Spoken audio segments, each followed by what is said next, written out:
Suprema humilhação.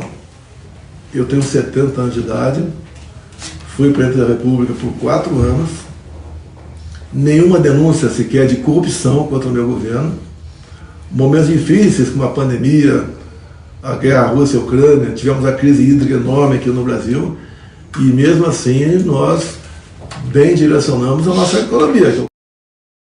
Mesmo diante da perseguição política e judiciária, Bolsonaro se coloca como candidato.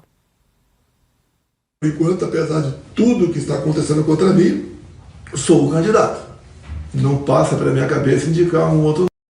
Até porque o que o governo nosso está fazendo, e o Alexandre de Moraes, é o lawfare, é o ativismo judicial.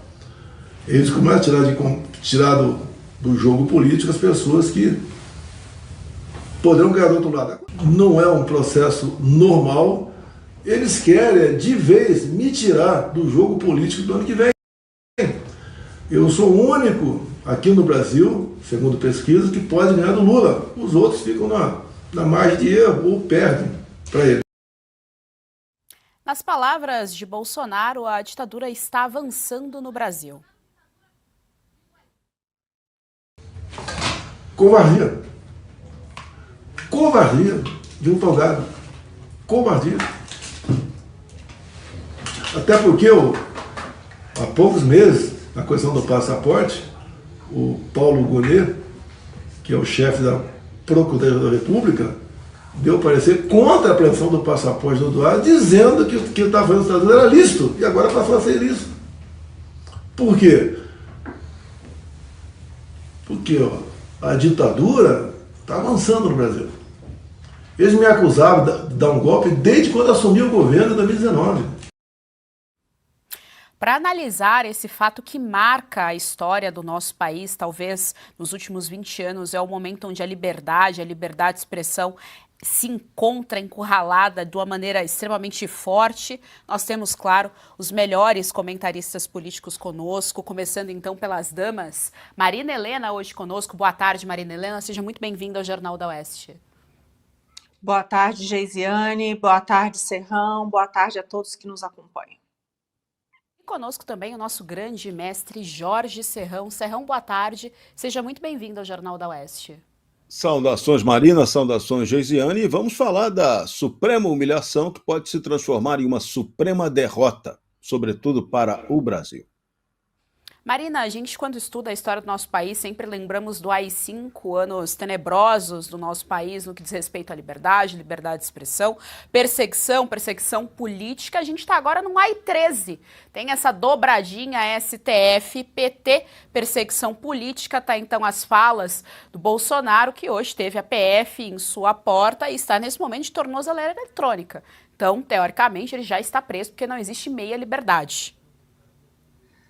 Pois é, Geise, a verdade é que a gente acordou com essa notícia, né, de que tinha esse mandato de busca e apreensão na casa do presidente Bolsonaro e também nos escritórios do PL, só que quando saiu finalmente a petição que estava sobre sigilo do ministro Alexandre de Moraes, e a petição ela é tão forte que no final das contas ele achou melhor enviar para a primeira turma do Supremo, não assinar isso sozinho, né, essa decisão sozinho. Então o Supremo acabou formando maioria primeira turma para acatar essa decisão, mas basicamente o que a gente lê ali é uma declaração de guerra mesmo do Supremo Tribunal Federal Brasileiro aos Estados Unidos e a Donald Trump, né? Ali fica muito claro que o que levou a essa agora uso de tornozeleira, que é uma verdadeira prisão, né, do Jair Bolsonaro,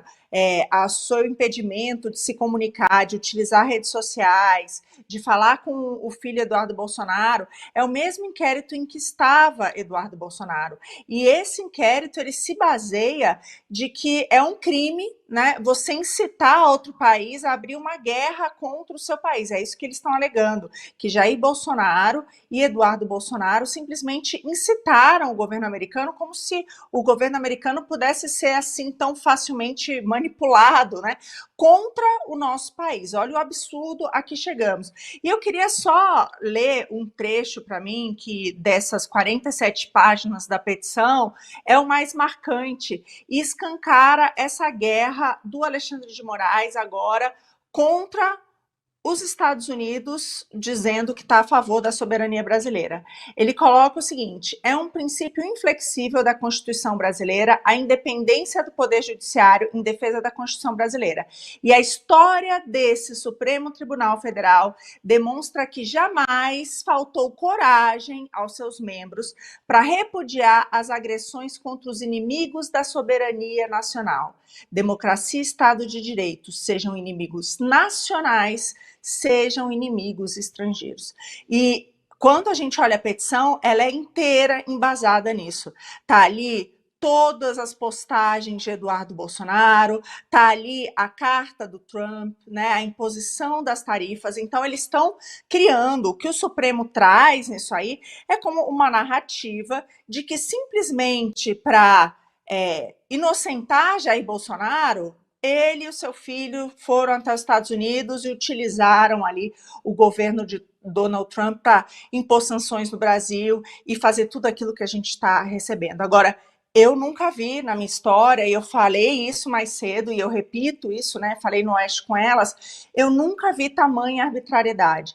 Não é possível que não se possa questionar as ações do Supremo Tribunal Federal do Brasil. É isso que está sendo dito. Se você for lá fora para questionar as arbitrariedades ocorridas aqui, para denunciar a violação de direitos humanos daqueles manifestantes de 8 de janeiro, para denunciar a censura que a gente está vivendo, tudo isso agora passa a ser um atentado ao Estado democrático de direito. É isso, inclusive esses inimigos estrangeiros. Então eu digo que isso me chocou muito ao ver que, de fato, o Alexandre de Moraes abriu uma guerra em relação aos Estados Unidos e quem vai, infelizmente, pagar o pato aqui somos todos nós.